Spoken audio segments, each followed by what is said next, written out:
بيحكي الفنان العظيم نور الشريف انه في مره رايح استوديو تصوير فيلم شباب في العاصفه، فاول ما دخل لقاهم مقلعين استاذ محمود الفانيلا وعريان من فوق، فاتخض جدا من المنظر ده. وبعد ما خلص دخل له الاوضه وكان بيبكي وبيقول له: استاذ محمود، ايه اللي جبرك على كده؟ الفيلم حتى مش اللي يستاهل انك تبين عيوب جسمك قدام الكاميرا. قال له: شوف يا ابني، انا بعد فيلم الارض كنت فاكر المخرجين والمنتجين هيكلموني يقولوا لي عايز تمثل ايه، بس اتضح ان محدش عمل كده وفضل قاعد في بيتهم، لان كان عليه اتفاق من جميع المنتجين ان محدش يكلمه عشان خلاص بقى نجم وهيطلب اجر كبير وهيقرفنا ويتشرب بقى، فبلاش وجع دماغ. واضطر انه يشتغل في الاعمال دي عشان يقدر يعيش. بس عارف ايه الغريب؟ انه في سنه 71 اللي هي بعد فيلم الارض عمل 5 افلام. ده يا رايح يا نهار ابيض. لا، ما ده اللي علمني يعني. فكان الاستاذ محمود المليجي تقول وحش الشاشة وشرير السينما. ما بقدرش اقول شرير، بس ممثل عظيم. بصمات ولا علامات. محمود قامه كبيره جدا. هو يعني عملاق. مش عارف اقول ايه ولا ايه عن الاستاذ محمود المليجي. ما اقدرش ان انا اقول رايي فيه. وكان لما يحب يمثل يعني يمثل، يعني بيتغلب على اي حاجه في الدنيا. الصديق والاخ والاستاذ والانسان. من كتر ما قالها كويس انا اتخنقت. الاستاذ محمود المليجي في ساعه في شوط واحد كفاني 4-5 سنين دراسه علميه في معهد الفنون. استاذ محمود هو الممثل اللي كل المخرجين محتاجينه قدام كاميرتهم. وده حاجة غنية جدا جدا جدا، ما بتحصلش في حياة مخرج مرات كتيرة جدا انك انت تلاقي حاجة كده. المليجي هو ايه؟ هو استاذ كبير جدا يعني. انا ببقى فخور وانا بسلم عليه، مع انه حبيبي يعني زي اخوي يعني. وتلاقيه عمل كل الادوار، مش مقتصر على الشر ابدا. بس العيون.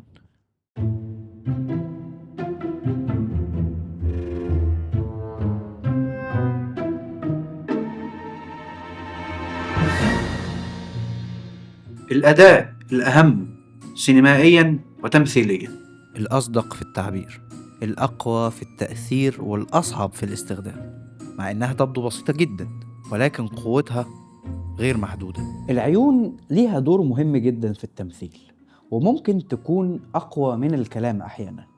العلماء بيقولوا إن العيون بتعبر عن المشاعر والأفكار بشكل قوي جدا، وكل حركة بسيطة فيهم ممكن تكون كافية علشان توري الجمهور الحالة النفسية للشخصية. الدكتور بول إيكمان الخبير في علم النفس قال إن العيون بتقول أكتر من الكلام. مثلا إذا الشخص بيخاف أو مبسوط هتلاقي حدقة العين بتتسع، أو لو في توتر أو عدم راحة ممكن تلاقي النظرة مش مركزة أو بتهرب. فالممثل لو عرف يستخدم عينيه صح هيقدر يوصل مشاعر عميقة جدا بدون ما يقول كلمة. لكن في تحديات في الموضوع ده، زي ان الممثل لو مبالغ في حركة عينيه ده ممكن يبين كأن الأداء مفتعل، وعشان الممثل يتجنب ده لازم يكون في توازن. يعني تركز على عيونك في اللحظات المهمة وتعرف امتى تبص بالراحة أو تتهرب بالنظرة. الممثلين كمان يقدروا يتمرنوا على استخدام عيونهم في التعبير عن المشاعر. ممكن مثلا يقفوا قدام المراية ويلاحظوا شكل عينهم مع تغير المشاعر اللي بيحسوها، أو ممكن يلاحظوا الناس في الشارع وإزاي ردة فعلهم بتكون على أي حدث يمر عليهم، سواء كان سعادة أو صدمة أو حزن، وده علشان يكون مرجع مهم ليهم أثناء مذاكرة أي دور. العيون هي المفتاح لعواطف الشخصية، وأي حركة بسيطة ممكن توصل إحساس عميق جدا. لو الممثل عرف يتحكم في عينه هيدخل قلب الجمهور من أول نظرة، وده بالضبط هو ممثلنا اللي جايين نتكلم عنه النهاردة، محمود المليجي، الذي حباه الله بنظرات ترتجف بمجرد أن تطل عليك من الشاشة. وأداء كما وصفه أحد المخرجين إنه الأداء الذي يحلم به أي ممثل ويبذل جهدا للوصول إليه، لكن لدى ممثلكم الكبير يفعله وكأنه يرتشف رشفة ماء. لو كان في مكان آخر بالعالم لطرنا إليه، نحلم جميعا أن يكون أمام كاميراتنا. حقيقي بسيط، ولا عامل ان هو فهيم، ولا هو عامل ان هو اي حاجة. حتى مرات في السياسة كده كنت اقول انا ماله ده. بس لو عندك اي حاسة نحو الممثل ممكن يدي ايه او ايه الطاقة اللي موجودة فيه، لا ممكن تقفشي انه ده حاجه غنيه جدا جدا جدا، ما بتحصلش في حياه مخرج مرات كتيره جدا انك انت تلاقي حاجه كده. طب هو بس ده اللي بيميز محمود المليجي؟ الحقيقة انه لا يا صديقي، المفروض انك خلاص دلوقتي بقيت خبير في الممثلين والادوات التمثيلية، من تقطيع الكلام للتعبير الحركي لرياكشنات الوش، والمدارس بقى التمثيلية ستانيسلافسكي، الميثود اكتنج، اتمنى اكون قلت اسمه صح. كل ده احنا اتكلمنا عليهم في الحلقات بتاعت الممثلين اللي فاتت، ولو انت مشاهد مخلص هتكون تشربت المعلومات دي كلها. ولكن خليني اقولك ان محمود المليجي متقن بشكل شديد جدا لكل المدارس دي والادوات التمثيليه، لدرجه بتوصله ان هو مش محتاج يفكر قبل ما يمثل اي دور يعمله. ويمكن تميز في ادوار الشر بسبب نقطه عينيه ديت، وقد ايه هي بتخوف بشهاده جميع الممثلين اللي اشتغلوا معاه، او ممكن برضو ملامحه. ولكن لو جينا بصينا للافلام اللي مثل فيها بمزاج، خلينا نقول هنلاقيها الافلام اللي عملها مع شاهين، خصوصا وبالتحديد فيلم الأرض، لأنه يعتبر تقريبا البطولة الوحيدة للمليجي يعني، أو وسط 600 فيلم دول ممكن يكون عمل أفلام فيهم بطولات تانية الله أعلم، يعني مش عارف. في بالتحديد 3 مشاهد في فيلم الأرض كفاية تماما، ومش أنا بس اللي بحب المشاهد دي، لأ ده بشهادة مخرجين وممثلين عبقريين كمان. أول مشهد وهو لما كان بيكتفوا أبو سويلم علشان يحلقوا له ده، في رياكشن وش معين اللي هو الرياكشن اللي أنت شايفه ده، أنا موريهولك كصورة ثابتة دلوقتي يعبر لك عن قد إيه اللي بيحصل دلوقتي للراجل ده موازي بالظبط لنفس نظرته لو هيشوف ملك الموت قدامه مثلا. حقيقي رياكشن عبقري بشكل لا يوصف، وعرفنا بس قد ايه الشنب ده للفلاح بهذه الأهمية. كمان مشهد وهو المشهد بعد حلقة الشنب وخروجه للعالم تاني، تعبيراته في المشهد ده هي بالنسبة لي التعريف الأصيل والحقيقي للكسرة، كسرة الراجل اللي كأن شرفه اتسلب منه، أو زي ما وصفه نور الشريف وقال: دي فيها بلاغة في فن التمثيل شيء نادر الوجود، نادر بجد يعني. وطبعا ساعد في تجسيد هذا الأداء إيقاع يوسف شاهين، لأن يوسف جواه ممثل أصلا فبيحب فن التمثيل، واما بيكون في ممثل جامد زي محمود المليجي معاه فما بيقلدش يوسف شاهين. يعني بقيه الشخصيات اللي هي بتقلد حتى الوضع فلاحي، لان يوسف شاهين لذيذ ومعطي، فتلاقي بقيه الممثلين بيتعدوا من يوسف فبيقلدوه، هم فلاحين مش عارف ايه يتكلموا بطريقته. لكن اما يكون في ممثل بقى ليه شخصيته، ليه تراثه، ليه تاريخه وليه منهجه في الاداء زي المليجي، بتكون هذه النتيجه العبقريه بقى في هذه اللقطه البسيطه جدا اللي هو راجع.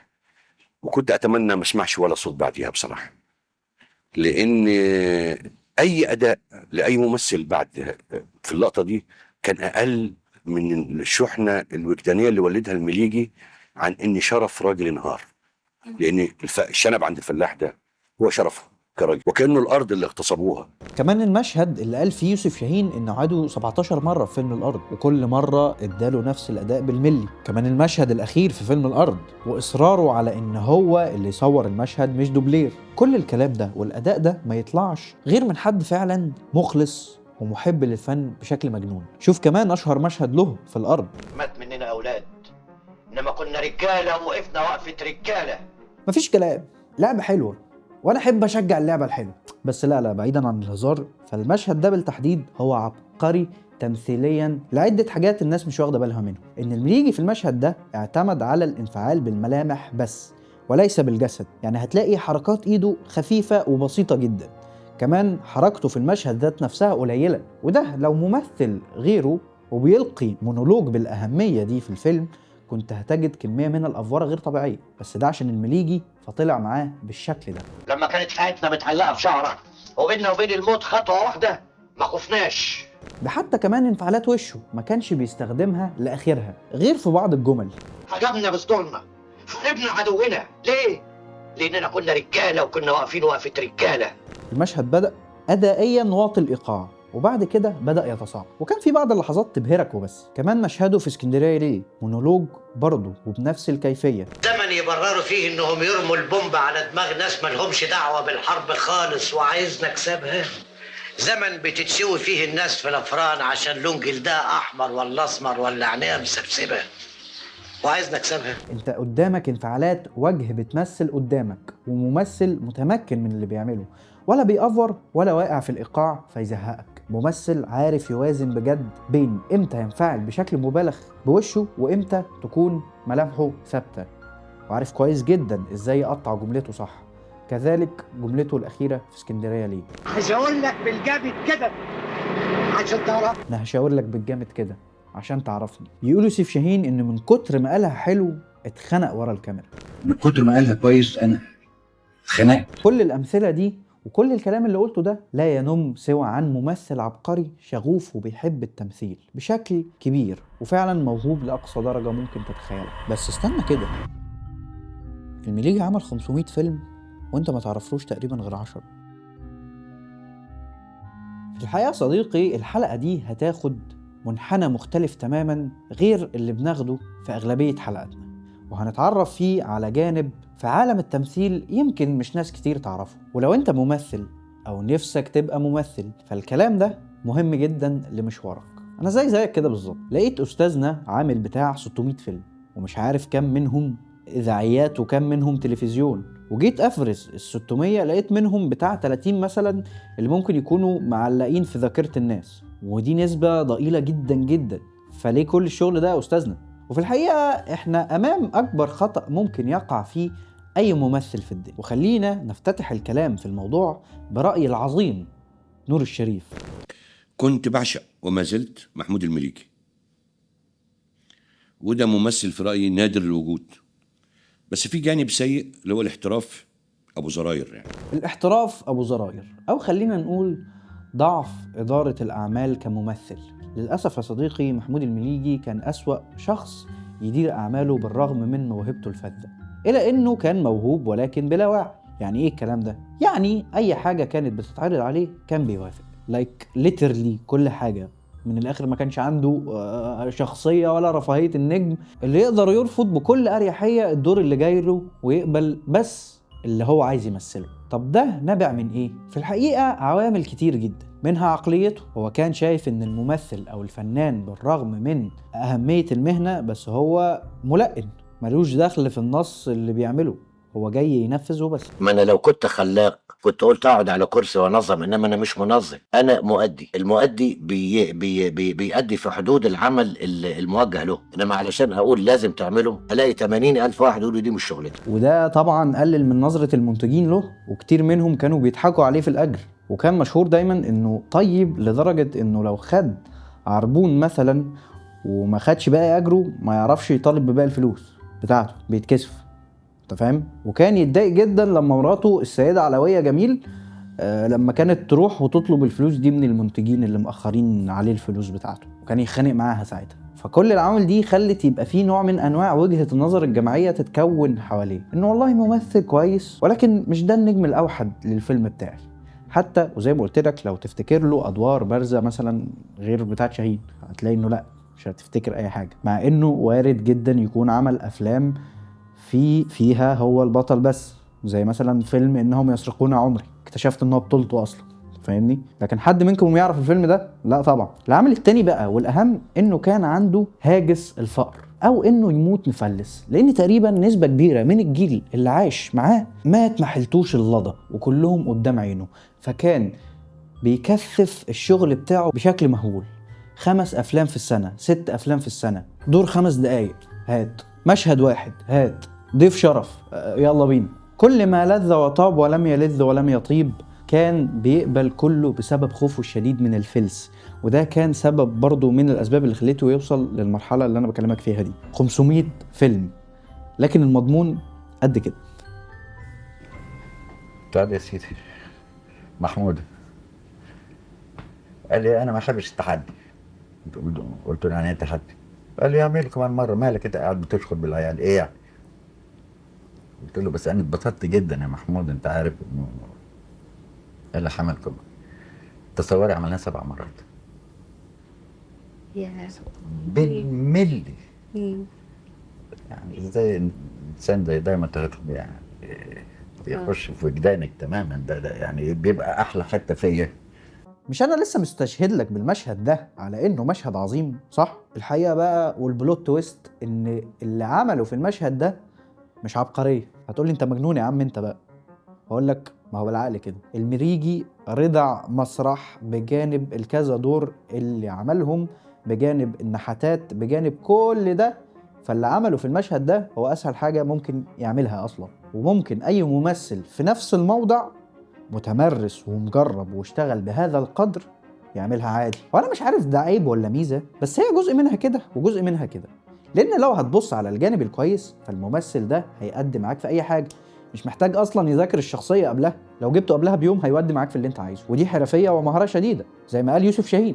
مش عبقري ولا حاجه، بس حطه قدام الكاميرا. مش عبقري ولا حاجه بس حطه قدام الكاميرا. وفي الحقيقه في عيب قاتل في الموضوع ده، ان اغلب الشخصيات اللي انت هتمثلها، وخلينا نقول الادوار اللي انت هتعملها، هتكون عباره عن اول خيال بيجي في دماغك، أول تصور عن شخصية الشرير، أو أول تصور عن شخصية الغلبان، أو أول تصور عن واحد بيتعدم مثلا. أول تصور هيجيلك عن الدور ده هو هتلاقيه بيعمله بكل إتقان. وده عيبه إن مش هتلاقي عمق في الدور، ومش هتلاقي تاريخ معين للشخصية من صنع الممثل ذات نفسه، مش هتلاقي لازمة للشخصية على طول الفيلم مثلا. كل ده بيجعل من التمثيل حتى لو كان كويس بيجعله ثنائي الأبعاد. 60% برضه بيحصل ان الممثل بيخش ما يعرفش حاجه ابدا اكتر من شغل اليوم، هو هيعمل ايه النهارده، فبيجي له المساعد بيقرا له الكلام بتاعه وبيروح عنه. عشان كده ما تلاقيش العمق موجود، ما فيش الدراسه اللي عشان يدرس الشخصيه كويس مش موجود. بس في الاول والاخر عشان نكون منصفين، الراجل ده بيكسب من اللي بيحبه. يكفي بس انه عاش طول حياته بيشتغل ممثل وبس، والاخر نفس فيه فعلا كان مخلص للمهنه ومحب اصيل ليها.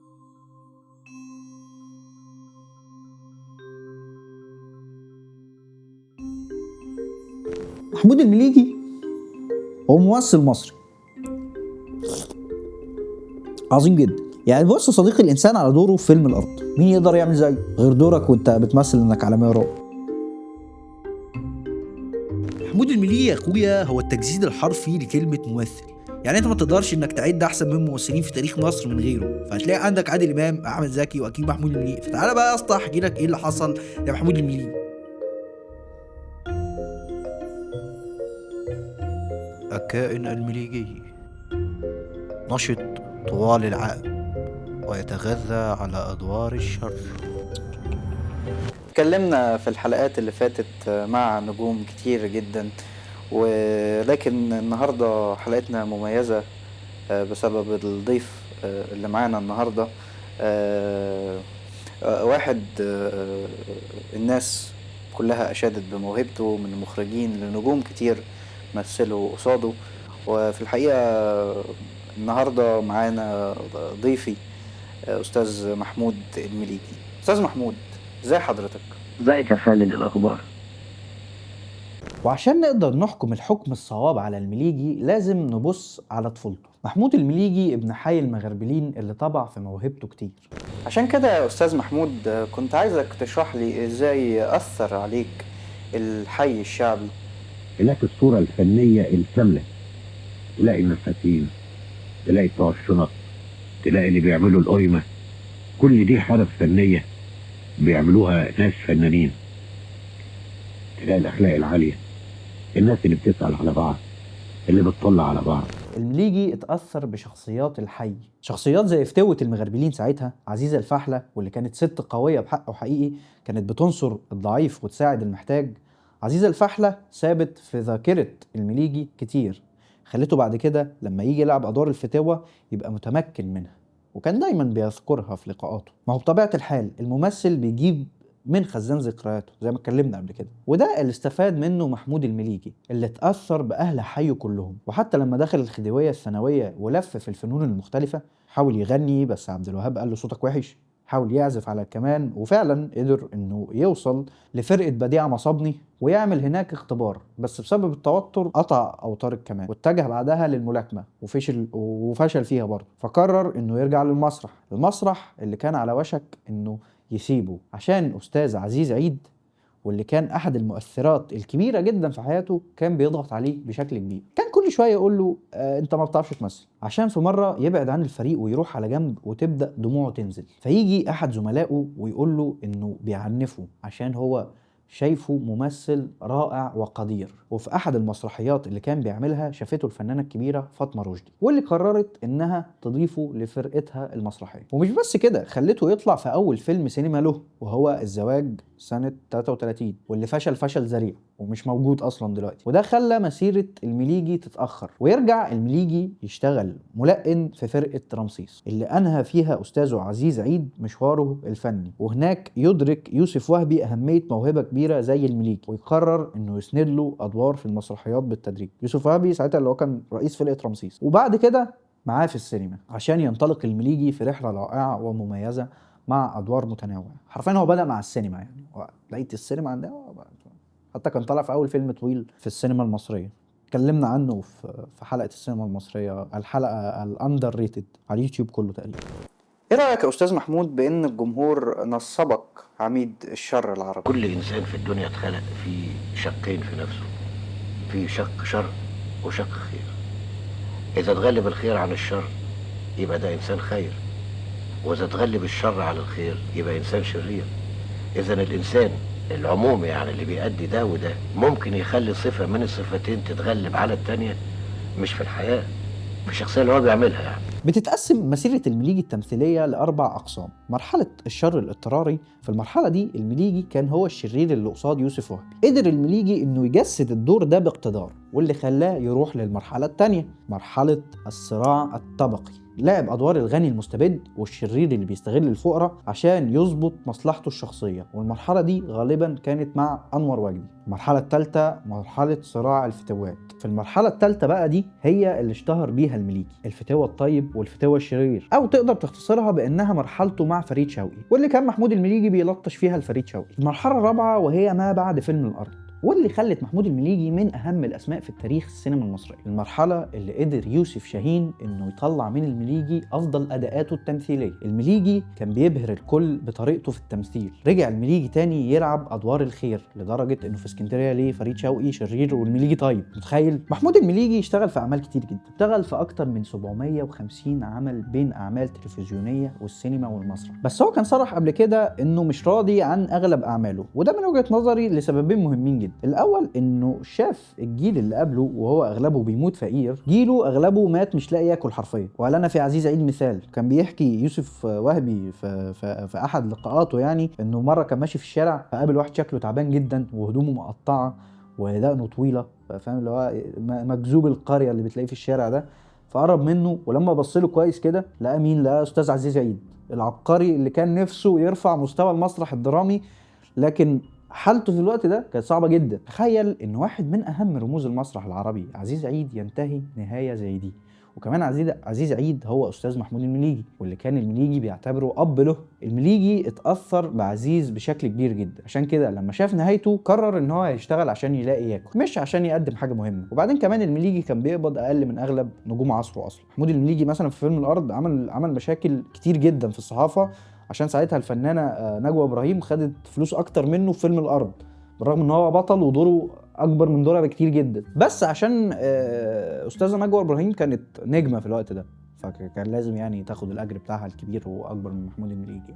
عشان السبب ده برضو محمود المليجي اشتغل كتير جدا. ومحمود المليجي في احد مقالاته كتب الفنان كالوردة، طول ما ريحتها فيها الناس شايلاها في صدرها، ولكن لما بتدبل الناس بتدوس عليها برجلها. عشان كده تلاقي المليجي طول عمره بيحاول يشتغل كتير.